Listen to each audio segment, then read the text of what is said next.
साथियों, बीते दशकों में उत्तर प्रदेश की हमेशा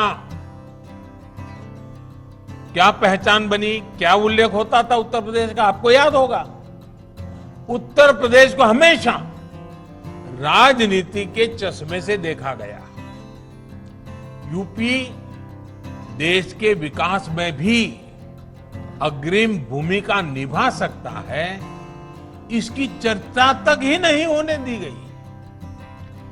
दिल्ली के सिंहासन का रास्ता यूपी से होकर गुजरता है। इसका सपना देखने वाले तो बहुत लोग आए और गए, लेकिन ऐसे लोगों ने कभी ये याद नहीं रखा कि भारत की समृद्धि का रास्ता भी यूपी से होकर ही गुजरता है। इन लोगों ने उत्तर प्रदेश को सिर्फ राजनीति का ही केंद्र बनाए रखा। किसी ने वंशवाद के लिए, किसी ने अपने परिवार के लिए, किसी ने अपने राजनीतिक स्वार्थ के लिए यूपी को सिर्फ इस्तेमाल किया गया। इन लोगों की संकीर्ण राजनीति में भारत के इतने बड़े राज्य को भारत की आर्थिक प्रगति से जोड़ा ही नहीं गया। हां, कुछ लोग जरूर समृद्ध हुए, कुछ परिवार जरूर आगे बढ़े। इन लोगों ने यूपी को नहीं बल्कि खुद को समृद्ध किया।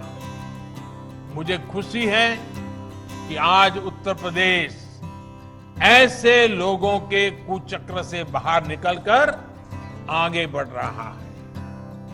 डबल इंजन की सरकार ने यूपी के सामर्थ्य को एक संकुचित नजरिए से देखने का तरीका बदल डाला है। यूपी भारत के ग्रोथ इंजन का पावर हाउस बन सकता है, ये आत्मविश्वास बीते सालों में पैदा हुआ है। यूपी के इतिहास में पहली बार सामान्य युवाओं के सपनों की बात हो रही है। यूपी के इतिहास में पहली बार अपराधियों में भय का माहौल पैदा हुआ है। यूपी के इतिहास में पहली बार गरीबों को सताने वालों, कमजोर वर्गों को डराने धमकाने और अवैध कब्जा करने वालों के मन में डर पैदा हुआ है। जिस व्यवस्था को भ्रष्टाचार और भाई भतीजावाद की लत लग गई थी, उसमें सार्थक बदलाव की शुरुआत हुई है। आज यूपी में यह सुनिश्चित किया जा रहा है कि जनता के हिस्से का एक एक पैसा सीधे जनता के खातों में पहुंचे, जनता को लाभ हो। आज यूपी निवेश का केंद्र बन रहा है। बड़ी बड़ी कंपनियों आज यूपी आने के लिए लालायित हो रही है। यूपी में इंफ्रास्ट्रक्चर के मेगा प्रोजेक्ट्स बन रहे हैं, इंडस्ट्रियल कॉरिडोर बन रहे हैं, रोजगार के नए अवसर तैयार हो रहे हैं।